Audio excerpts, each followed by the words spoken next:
2-1. Says we're live. All right.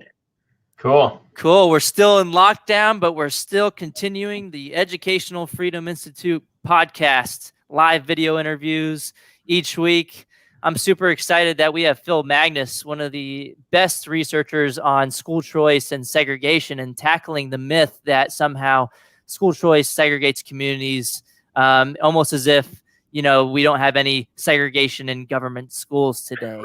So Phil Magness is going to talk a lot about that today. He's written a lot of extensive articles on this, and he has a really good one in the Journal of School Choice that was published, I believe, last year in 2019, where he reviews a lot of this evidence on this topic and then just goes over the history. He goes over just the theoretical arguments and some of the fallacies behind the argument and the myth that school choice somehow leads to more segregation.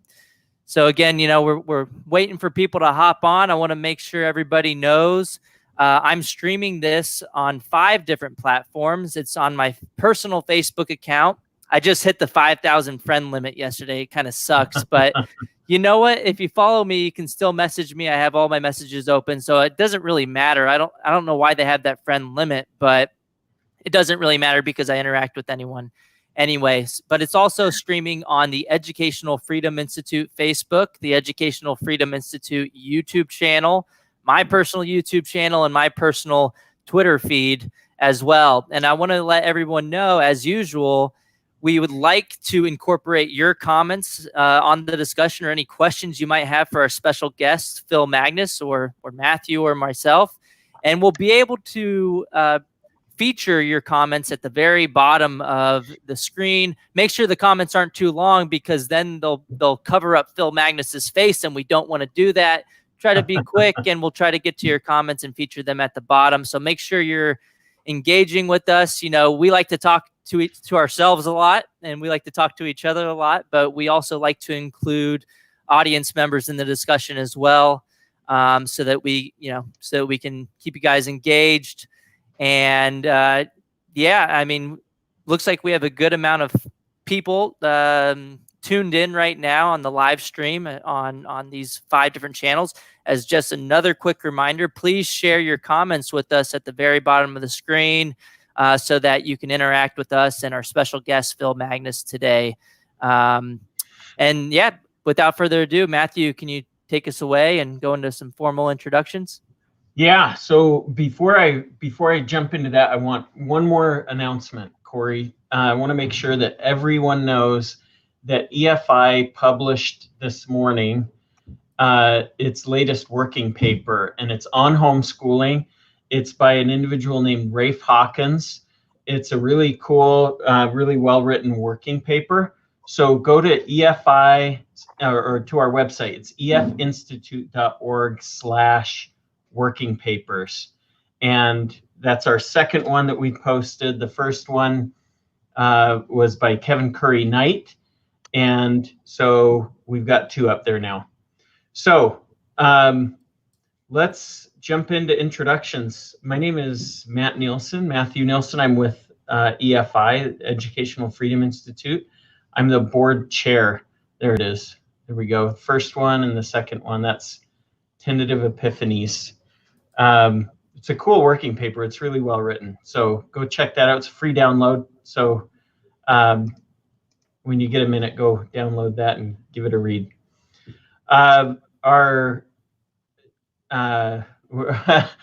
Lost my train of thought. So we have Corey, and he's the executive director at EFI. He's also the director of school choice at the Reason Foundation and an adjunct scholar at the Cato Institute.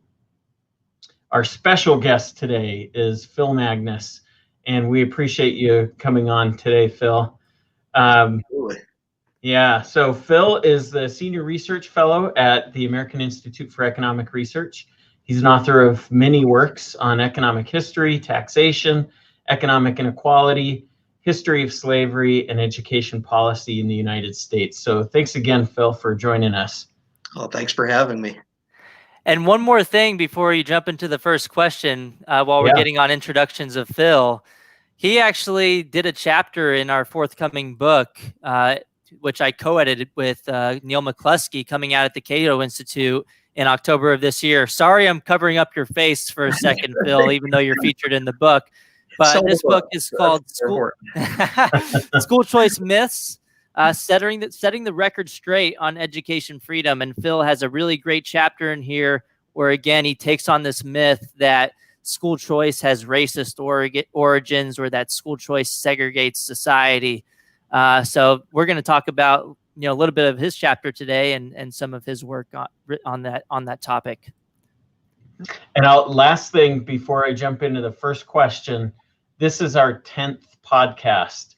So Phil, this is a special designation. Here you are, number 10. Right. And this is probably our last podcast where Corey's wearing that headset. Oh my goodness. Got a new one on the way.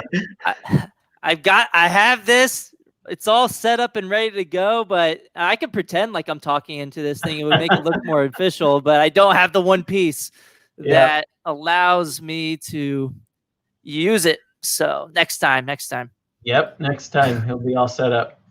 Okay, so we're going to jump into our topic now, Phil, and we like to make this a conversation more than an interrogation. So I'm going to start with a couple of questions, and we're just going to go where it leads us. But tell us a little about yourself, Phil, and what got you interested in education generally.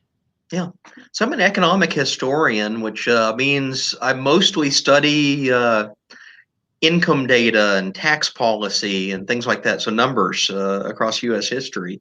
But I've always had a side interest in education policy, going all the way back to graduate school. I was originally interested in the economic dimensions of higher ed, how the universities work, and that has also spilled over into the economic dimensions of what I call lower ed, the K through 12, and seeing how competitive mechanisms operate in both of them. So one thing kind of leads to another, and just being historically minded, I've dug pretty deep into the past of both of those issues. Cool, good. And you've written about it, obviously. You have a chapter in Corey's book. Tell us what is the history behind school choice and government schools and segregation? Maybe just a brief overview of what you've learned. Yeah, so the general claim that's put forth, this has really kicked up among school choice opponents in, I'd say, the past 5 to 10 years. And what they do is they point out that Brown versus Board of Education, which happened in 1954, coincides with some of the modern early events of the school choice movement, particularly Milton Friedman's article laying out the theory behind school choice, which came out in 1955.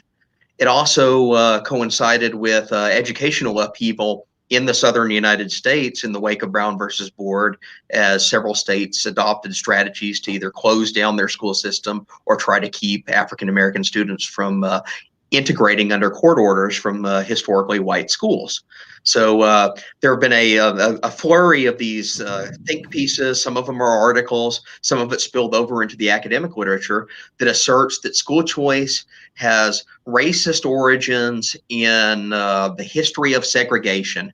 And because of that, school choice is forever tainted by segregationist material that was built into its origin story. It's got a tainted DNA, if you want to use some of the more extreme analogies, and therefore school choice today is something of a product of segregation. There was even a recent book by Steve Suits that I'm just recently reviewed, where the title of it is Overturning Brown versus Board of Education. So he's claiming that this origin story is something that we should still deploy today to attack school vouchers where they do exist. So interesting. So have you seen that Center for American Progress article that I brought up, the racist? Oh, yes.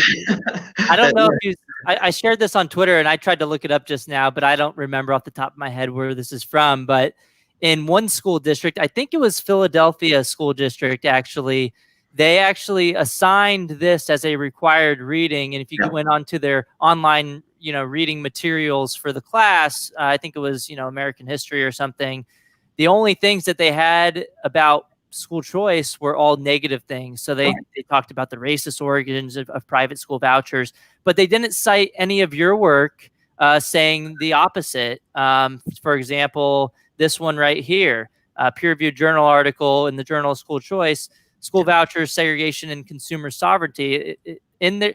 And so, like, if that school district in Philadelphia, I think it was Philadelphia School District, assigned, the racist origins of school vouchers from the Center for American Progress, I wouldn't have any problem with that, as long as they provided a counter view, like your take on the issue, or Milton Friedman's take on the issue, or more recent articles on the issue. So I think, that was irritated a lot of people on Twitter, at least, just highlighting the political indoctrination that goes on in our schools. That there's just one side of the issue being presented. So Phil, what is your take on the issue? Maybe go over your response to that CAP article and highlight some of the arguments you made in your Journal of School Choice article, or even the book chapter that's coming out. Yeah. Well, the interesting thing about all these articles is that they're actually really bad history. I mean, tendentiously argued one-sidedness that misinterprets evidence and then also ignores and excludes evidence that runs against it. So what I do in my work, and I've built this out both in the article that you highlighted and then the forthcoming book chapter, is look into the intellectual origins of school choice. And right off the bat, we see that this origin story that the other side is giving is completely false. In fact, they are late to the game by as much as 150 years, if not longer. We can find the origins of school choice theory. They're laid out in the work of Adam Smith, who's writing in the late 1700s. They're laid out in the work of Thomas Paine, who's also an anti-slavery guy, as most of these figures are. Paine is writing right around the turn of the 19th century. So this is 150 years prior to Brown versus Board. At the mid-19th century, John Stuart Mill is probably the most explicit precursor that lays out a theory of school competition and school choice. And this is really the tradition that Milton Friedman's building on 100 years later. So you have this deep history that's just completely omitted from these types of articles. And they do it with a reason, because they want to recast the origin story in connection with this event that everyone almost universally condemns today for good reason, and that is racial segregation. But just exploring the history of the concept itself is enough to debunk this is an origin story. So the second thing they do, they may say, okay, well, yeah, John Stuart Mill laid this out, and we know John Stuart Mill was an anti-slavery guy, a good classical liberal who was, for his time and day, very advanced and very enlightened on racial issues compared to his contemporaries. But they'll jump forward and say, well, what about the 1950s? We can still attack Milton Friedman because he raised this issue in the wake of Brown versus Board. And that was a time when the southern states were going to exploit the closure of schools to try and exclude black children from previously white institutions. So first thing we want to look at that type of an argument is to Friedman's own papers himself. To see if he was aware of Brown versus Board, see if he was aware of the way that desegregation was playing out, some of these tactics that were being used in the southern states to block court-ordered integration. And he absolutely is aware of it. In fact, in the article itself, the original article from 1955, he has an extended footnote that talks about the new Supreme Court decision and asks the question, what's going on in the southern states, and what would happen if they took my policy idea and abused it and applied it toward segregationist ends? And he walks through the logic of that in the footnote and then expands it in some later works. And the gist of it is, he says, first, if we knew that this was going to reinforce segregation, he personally would have no doubt in his mind that the course of court-ordered integration is the far preferable policy. That he basically says, yes, I would denounce school vouchers if evidence came forward that this was reinforcing segregation. He says that is the greater evil here. But he makes another argument. And the other argument says that if we introduce competition itself, regardless of what the segregationists want from it, competition in schools will lead in a direction that undermines segregation in the long term. And he's drawing on one of his doctoral students, Gary Becker's work. Becker is an economist coming out of the University of Chicago. He actually graduates in 1957 and writes a book on the economics of discrimination. And one of Becker's arguments is if you take away entry barriers and all these regulatory mechanisms to economic activity and basically widen up competition in any economic sphere, one of the effects of that, barring like a disproportionate presence of a discriminatory or prejudicial belief, will be that the competition induces a movement toward greater integration of that business or that public space. Basically, anything that has suffered under a regulatory imposition of segregation can benefit from competition under the right conditions. And Friedman's taking this argument and says, well, let's apply it to schools. What happens in schools? Let's say that we open up a voucher type system and encourage schools to compete against each other. Well, through the force of moral suasion, we can attack segregation and prop up institutions that choose to integrate or choose to accept both black and white students or choose to accept Hispanic students. We got to remember they were discriminated against as well in California till the late 1940s, right before Brown versus Board. There's all sorts of racial discrimination on different lines. And one of the interesting things out of the California case that emerges in 1947, it's the school voucher proponents that are arguing for school integration in California. They're saying this is a way that we could overcome the fact that the city of Santa Ana separates Hispanic Americans and white Americans. So. And Milton Friedman was right? If we look at the evidence today, if you allow students to access private schools through a school voucher program, almost all of the evidence on this suggests that private school choice at least leads to more racial integration because it allows students to leave racially segregated government-run schools. Yeah. And so it looks like Friedman was right. Just to blow it up for the listeners real quick, here's a full screen. You can also find this at my blog at the Cato Institute. If you just type into Google, does school choice segregate with a question mark, and then also type in Cato Institute or Corey DeAngelis, you'll find links to these studies. But most of and Phil Magness has cited these in his peer-reviewed journal article in the Journal of School Choice as well, that school choice actually does lead to racial integration. Phil, I've cited a lot of your tweets in the past. I haven't seen one lately, but you've pointed to articles where segregationists in the 1950s actually explicitly said, either in newspaper articles or otherwise, that they opposed private school voucher programs because they didn't want racial integration in schools. Do you have any of those quotes off the top of your head, or paraphrase? The background history of this is just fascinating. This is what's omitted from all of these works that are coming from the anti-school choice crowd. There is actually a segregationist history of opposing vouchers in the 1950s. So the backstory here is, after Brown versus Board, several southern states that are in control by the segregationists decide that they're going to close their public school systems as a way of keeping black kids out of white schools after the courts have ordered them integrated. They say, well, basically, we'll shut down the whole system entirely. Therefore, the court cannot order us to take black students. They can't order us to violate segregation if we don't have a school system that's public. So one of the strategies that emerges in the wake of this is they start offering tuition grants to private schools. Sometimes they even set up like the county would subsidize a private, they call it a segregation academy, only for the white students to attend.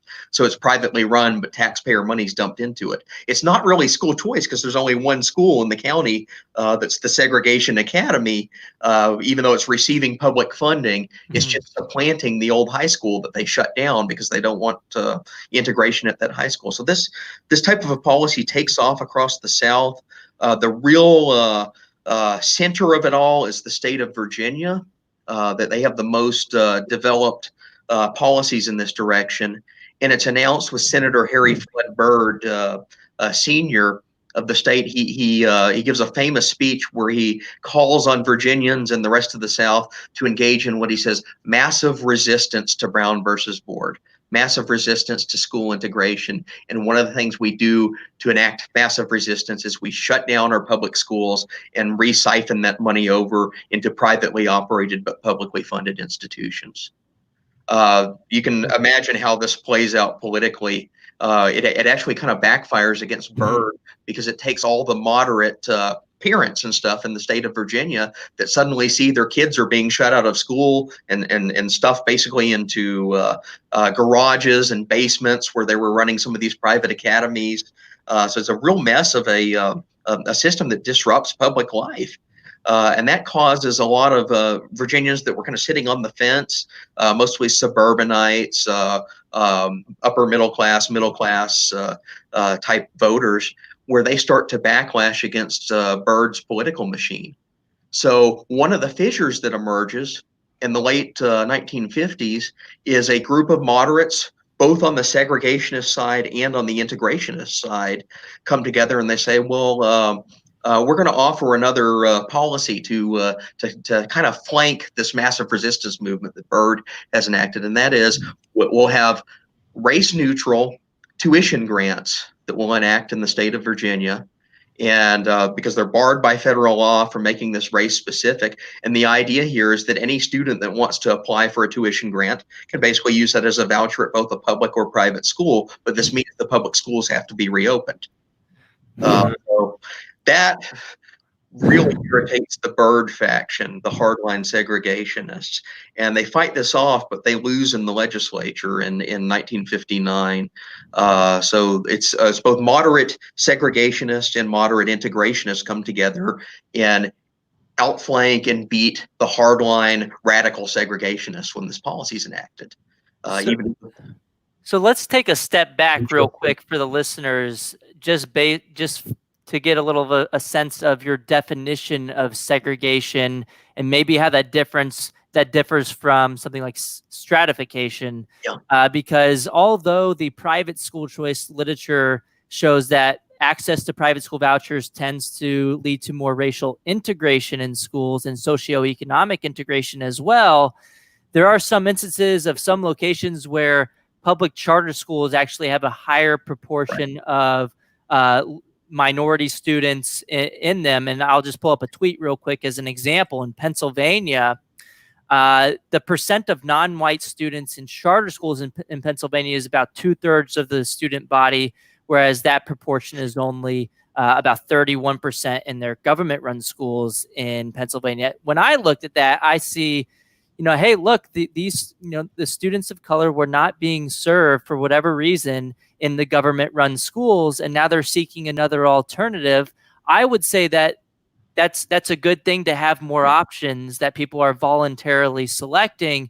But opponents of school choice will say, no, this is racial segregation. So Phil, would you call this racial segregation?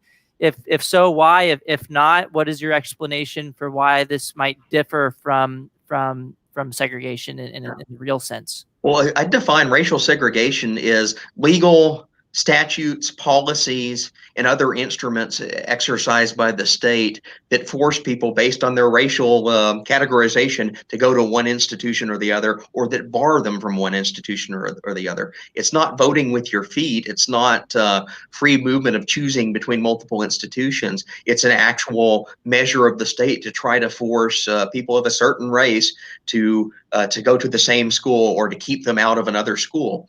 And that's really some of the worst policies we see in the wake of Brown versus Board in the South are not connected to vouchers. Rather, what they're doing is they're trying to take the public school system and game it in such ways that you can still have segregation without legally calling it segregation.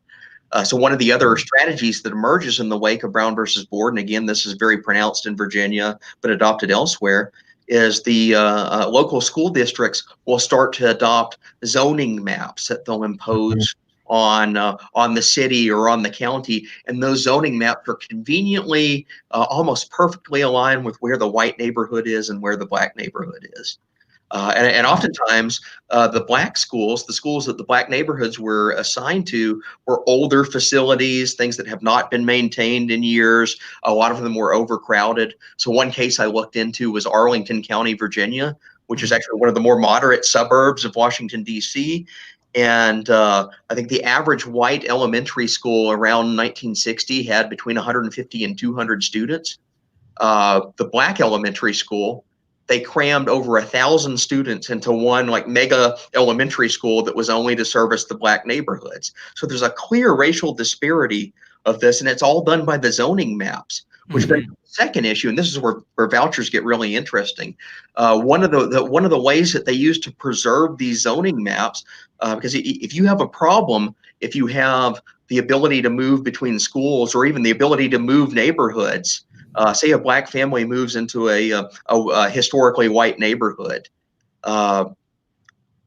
they want to keep the students of that family out of the historically white school, but they can't do it with the zoning map anymore. But they have another tool in their arsenal, and that is that they cap enrollment. We're only going to accept 155 students because that's the total we have classroom space for. So sorry, even though you moved into this neighborhood, you've crossed the boundary.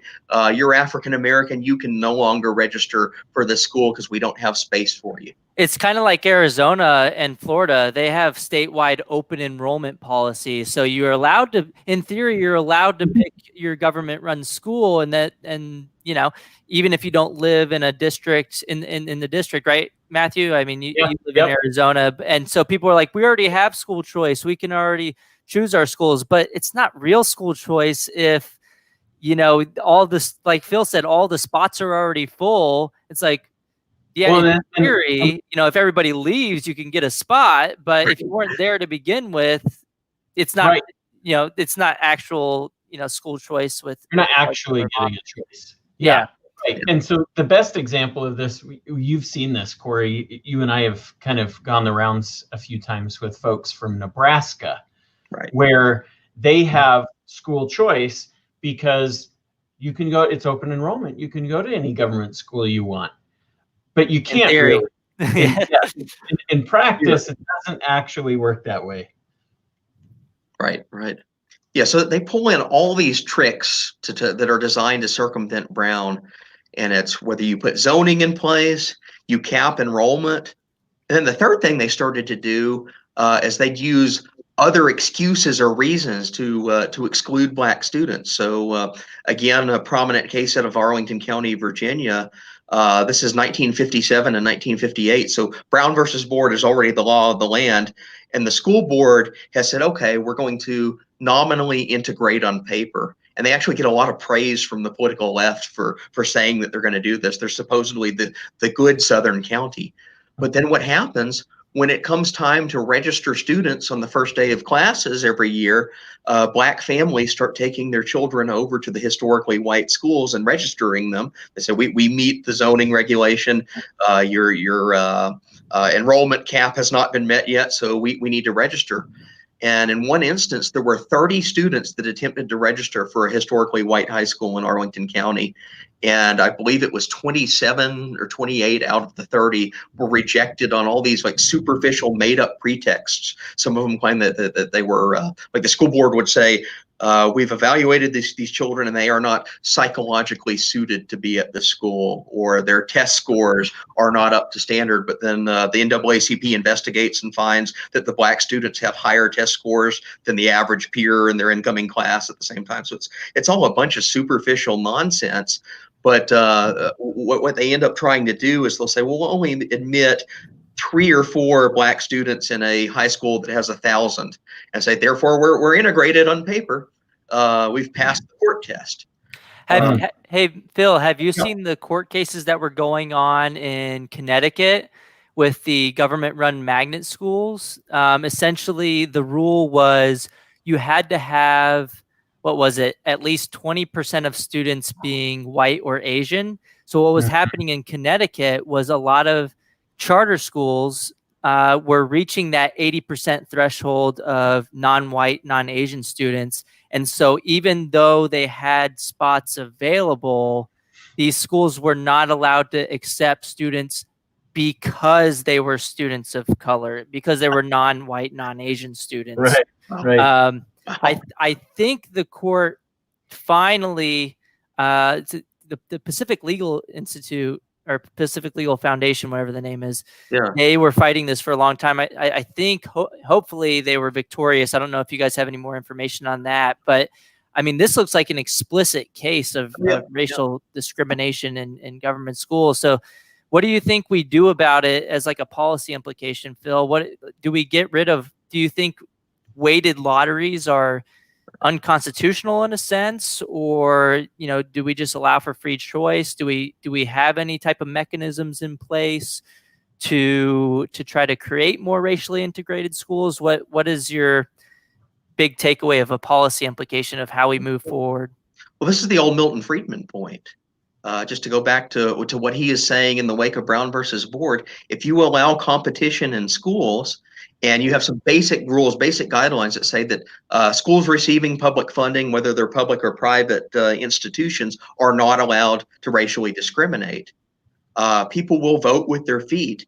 And if we use moral suasion to demonstrate the case that segregation is wrong, the long run outcome of that will be more people moving toward the integrated schools.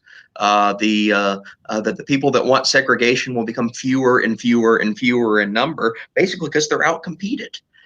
So yeah, there are ways that they try to hold on to segregation using these surreptitious, not officially racially segregated, but they're kind of backdoor ways to circumvent Brown.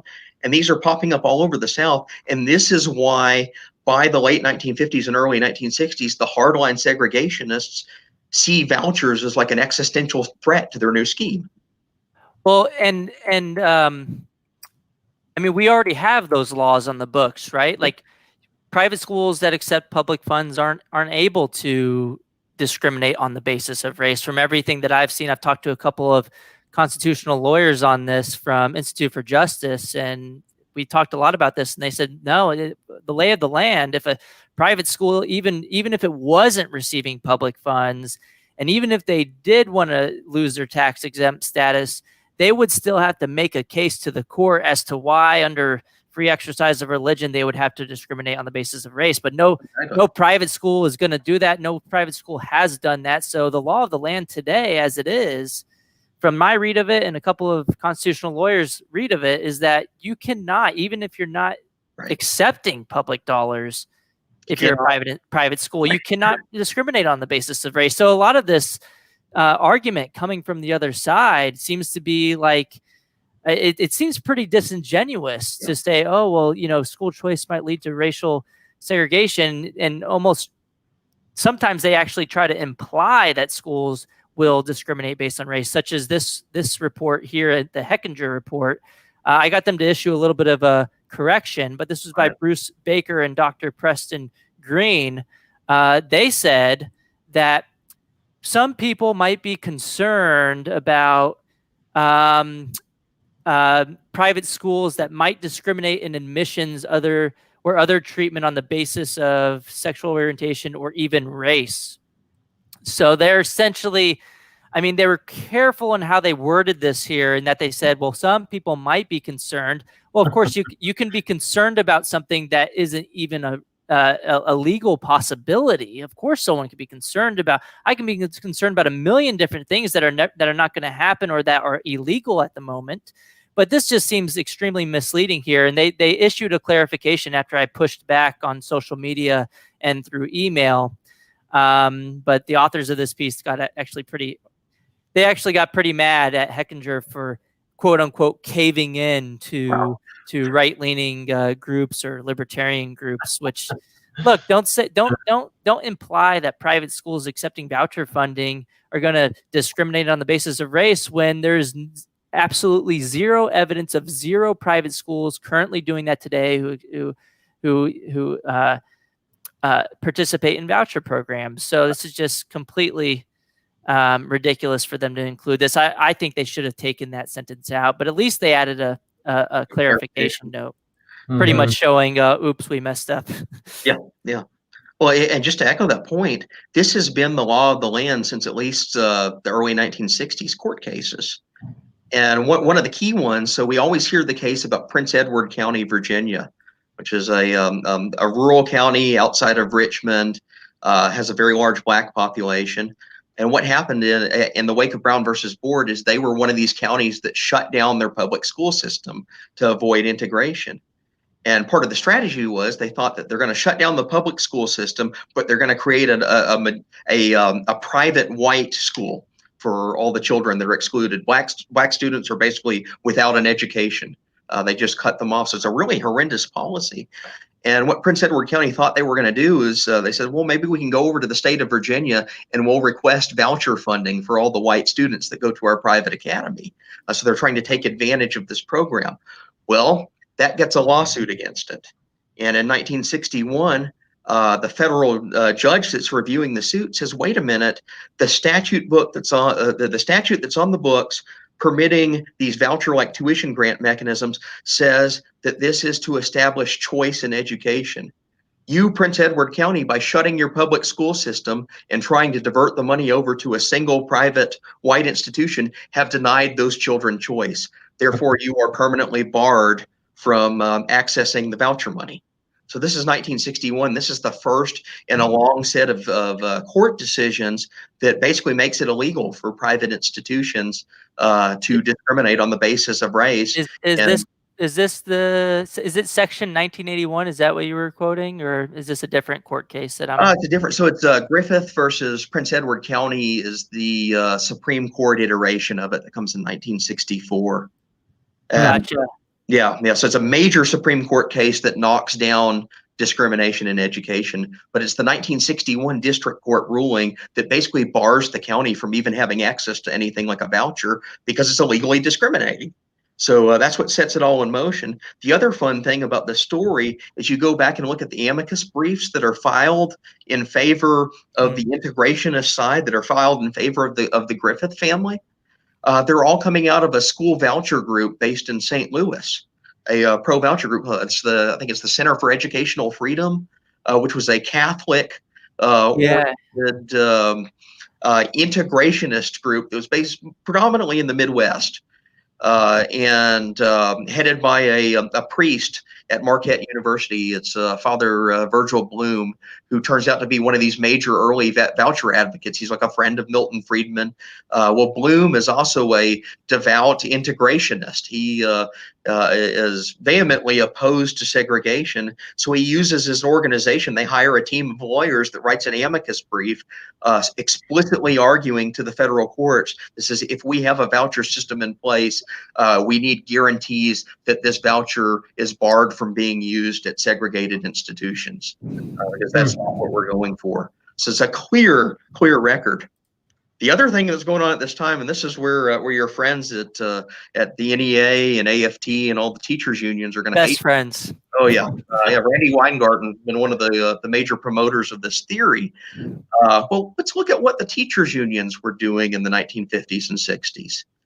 They were against vouchers back then, just as they are today, but the Southern state chapters were also aligned with the hardline segregationists.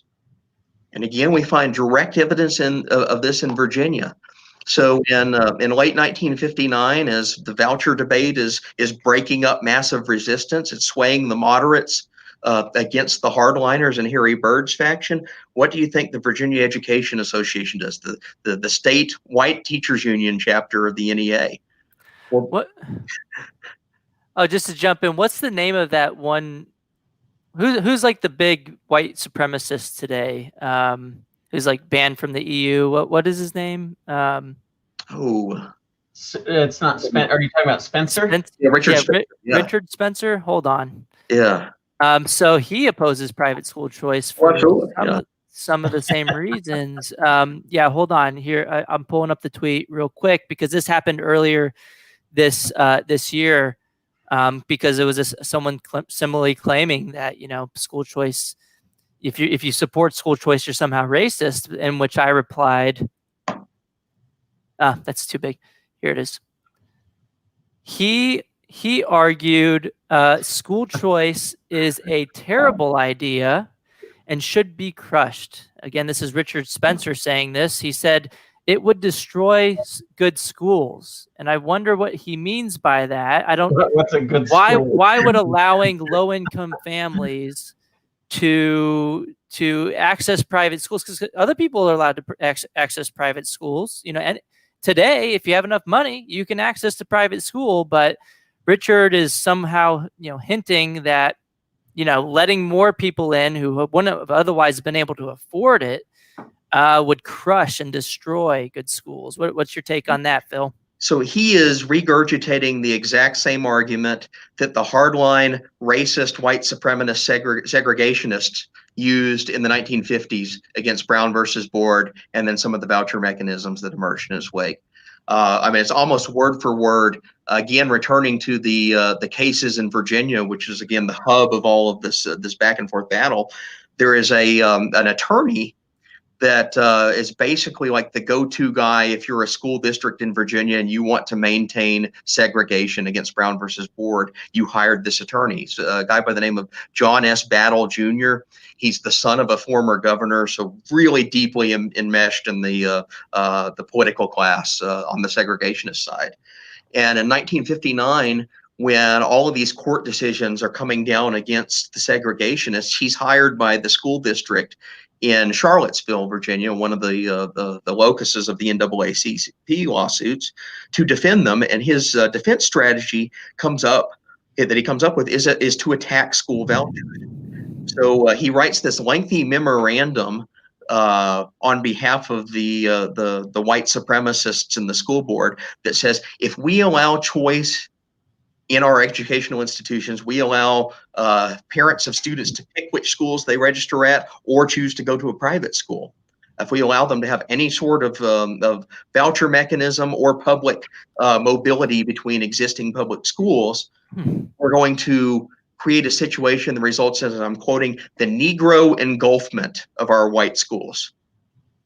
Wow. So, that's absolutely ridiculous. Same argument. Earlier. That's the quote I was thinking of that you had shared in that 1950s article. It's just completely ridiculous for anyone to say that, even in the 1950s, in my opinion. That's just a fact. But also, I just found another Richard Spencer quote against school choice from 2017. Here it is. I originally thought that Richard Spencer was saying that school choice would destroy government schools, because that's what I often hear, that, if people can choose their schools, they'll leave the crappy schools, the government schools, if they're, not serving their needs, and this would destroy government schools. But no, it actually turned out, looking at other tweets from Richard Spencer, that he actually meant that school choice would destroy the private schools. That's the argument that's not heard as much, but he's saying the quiet part out loud here in 2017 that school choice potentially allows dumb students to attend successful private schools. And so, a lot of the people trying to say that, people who support school choice are evil. Well, look, the people who oppose school choice, you've got Richard Spencer on your side, one of the people who you do not want on your side. This is 2017. This isn't 1955. Exactly. Right. Yeah, that's interesting. Yeah, Corey, good, perfect way to put it. He said the quiet part out loud, right? Yeah. This is a lot of people who argue against school choice in general just think that low-income families just aren't smart enough to choose their own schools, which is absolutely ridiculous. It's an idea that really ticks me off. It ticks off a lot of my Twitter followers whenever I, quote tweet people, because most people won't say this crazy argument and this elitist argument that, for whatever reason, people who just don't have a lot of money are either dumb, like Richard Spencer is saying right here, or just that the parents either don't care about their kids, or that they just aren't smart enough to make good schooling decisions for their own kids. And that's just a completely elitist approach. Yeah, that's a video you shared a while ago. It was only, I don't know, maybe 3 or 4 weeks ago. We all know what happened. There was this lady speaking to some government body, I don't know, and I think it was here in Arizona, actually. She said something like, she said something like, "We all know what happens when you give poor people a choice." Yeah. And like there were a couple of people, I don't know if you noticed this, it seemed like in the crowd that were like, "Wait, what?" What did she just say? She just said that we can't give poor people a choice. But this is the sentiment, right? Yeah. I'm trying to find it.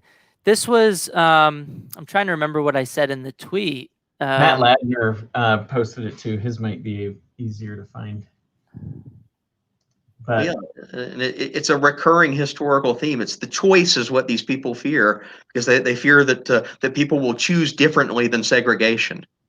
That people will reject segregation, which was the same thing that happened back in the 50s and 60s. Same thing that Spencer is arguing today.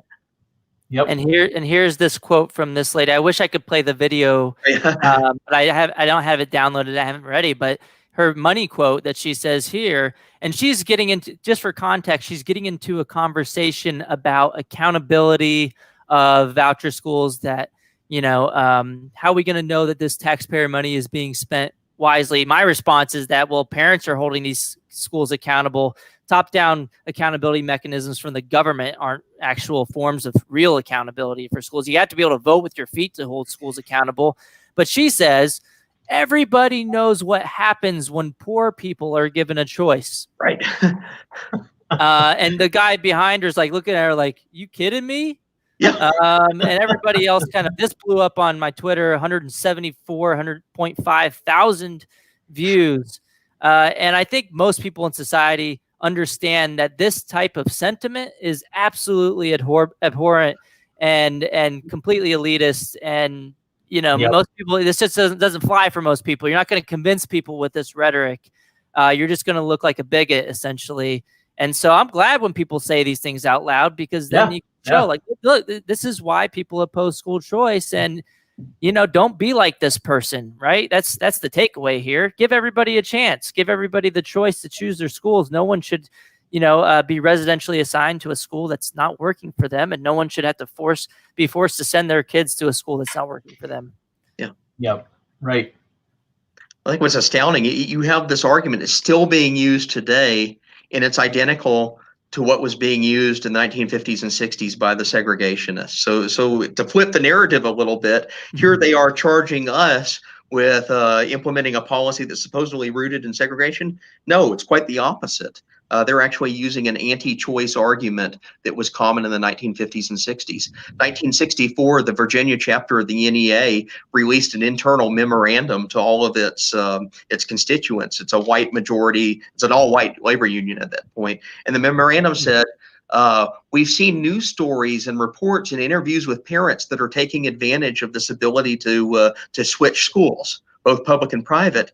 And they're all saying that they're switching schools for different reasons besides avoiding integration. They're all saying they're switching schools because they want their kids to go to a better school. Some are even moving from segregated schools to integrated schools to move their kids away from this racist establishment.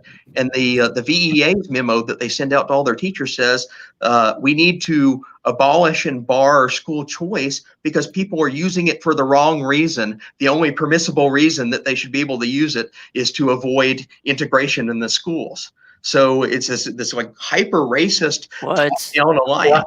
Wow. Including the teachers union and these hardline segregationists, and this has been almost entirely omitted from this type of history that the other side is arguing at the moment. And you have all the receipts for this stuff, right? Yeah. I want to ask you and put it on record to share all these things. I'll try to help you compile all this stuff and just maybe one of the outlets, maybe on my Facebook, just for listeners. And I know you have the receipts. I've seen all of these articles that you've shared, so I'll try to give these to listeners as well. I know listeners will want to see this evidence of this ridiculous and racist history of segregationists. Actually opposing school choice, which is totally opposite of what you hear in the media today. And it's something that it's the other side of the story that more people need to feel comfortable talking about. I'm glad Phil Magness has shown a spotlight on this, unlike anyone else. Most historians don't.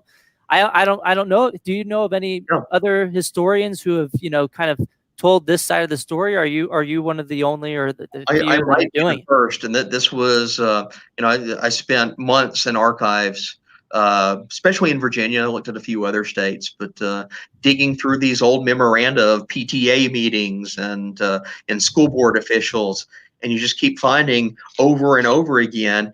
It's the white teachers unions and the segregationists that have formed kind of like this alliance to block school choice because they see it's an existential threat to maintaining segregation after Brown. They see it as this thing that's going to lead to, as they quote, the Negro engulfment of white schools.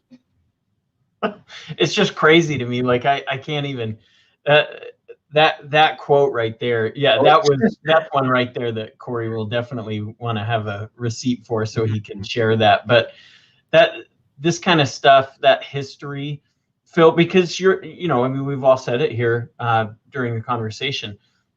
The things that actually happened, the things that were actually said by segregationists who opposed school choice, those are the same things that current school choice advocates are accused of believing, yes, promoting. But the fact is that those are things that it's almost like they're just drawing on their own history. Right. And saying, Well, check this out. The bad things we did in the Check past. this out. Everybody's seen this. Right. The biggest thing in the news on education, this week is this Harvard Magazine article by Aaron O'Donnell highlighting the work of Harvard law professor Elizabeth Bartholet, who has a longer form version published in the Arizona Law Review, about 80 pages on the apparent risks of homeschooling. And one of the arguments that she makes in this Harvard Magazine article, which again, this article has gotten a ton of pushback. We've talked about it on a different podcast. But one of Bartholet's arguments is that, homeschoolers, there might be a lot of homeschoolers who are white supremacists, essentially. And that's why we need to have a presumptive ban on the practice of homeschooling. Wow. Phil, just to get a quick reaction out of you, what do you think about that, and maybe how it relates to the school choice arguments or the school choice debate? Again, it's an inversion of history.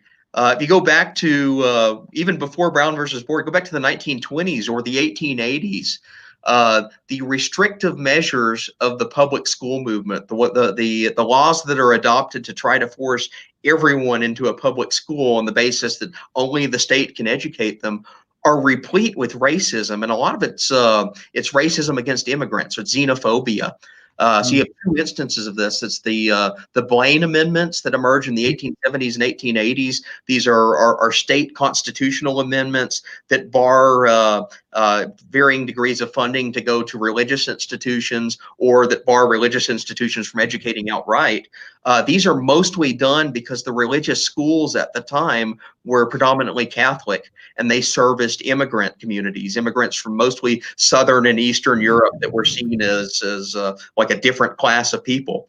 Do you have any backstory on? I've heard and I've seen a couple of books citing that the KKK, was in support of the Blaine amendments and even this push in Oregon to outlaw private education altogether in 1922, and I think they actually succeeded in 1922, and the U.S. Supreme Court didn't even turn it over until 1925, and found that ridiculous law unconstitutionally, thankfully, in which the court said that the child is not the mere creature of the state. But do you have any additional context about the KKK actually fighting against? So, especially the second iteration of the Ku Klux Klan, this is the one that pops up after 1916, is also vehemently anti-Catholic. So they are seeing private Catholic schools as the threat, as a further kind of like mongrelization of society, and they use this horrendously discriminatory, bigoted language. So that argument comes up, and it also explains why 30 and 40 years later, the real leaders of the school choice movement are private Catholic schools. It's Father Bloom at Marquette, who is arguing for school choice and against segregation before the United States Supreme Court in his amicus brief. It's people that are seeing a century of existing discrimination against private schools that's been entrenched in the laws up until that point, And then you have this disruptive event taking place, going after segregation after the wake of Brown versus Board. So they really kick into gear after that. And one of the rallying calls of the school choice movement in the 1960s and early 70s in particular is that they see themselves as on the side of Brown versus Board. They want education further deregulated, further moved away from the state, so that people can have the choice to get religious education if they want, in addition to integrated education. Well, in the U.S., I mean, in the early days of the government schooling, movement, the schools were essentially de facto Protestant, right? I mean, they just didn't want it to be Catholic. They didn't want those, the immigrants, the Catholic immigrants, and they wanted to teach them to be good Protestant Americans in their view. I think that's, again, a lot of the reason why Catholics support the school choice movement as well. Yeah, very much so. So it looks like we're getting super close. Bill, I know you told me this before, and I told you we'd do it around 45 minutes, but we've had some interesting conversations, and we're super happy to have you. It's almost 2:00 Eastern time, and I know you have another call at 2 p.m. So I want to say thank you so much for all the work that you do. Thank you for doing this chapter in this new book coming out, pre-order on Amazon, only $24.95. Take on the biggest school choice myths, co-edited by myself and Neil McCluskey. Phil Magness has an amazing chapter on the myth that school choice is somehow rooted in racist sentiments. And Phil Magness tells the other side of the story, the truth of the story. And again, thank you so much for being on our show. And you have any other final concluding thoughts, or maybe a shout out for where people can find some of your work? Yeah, where can we find you? So AIER.org, which is American Institute for Economic Research, and I've written a few shorter pieces on school choice and also how it relates to the history of segregation there. But that's where most of my commentary comes up. I also have a personal homepage, philmagness.com, where I post some documents and images of some of the material that I've found. But yeah, I'd urge you to check that out. Check out the article in the forthcoming book. And thanks again for a great conversation. Great. Thanks, Phil. All right. Take care. Have a good one, everybody. Have a great one, Phil. Thank you. Cool.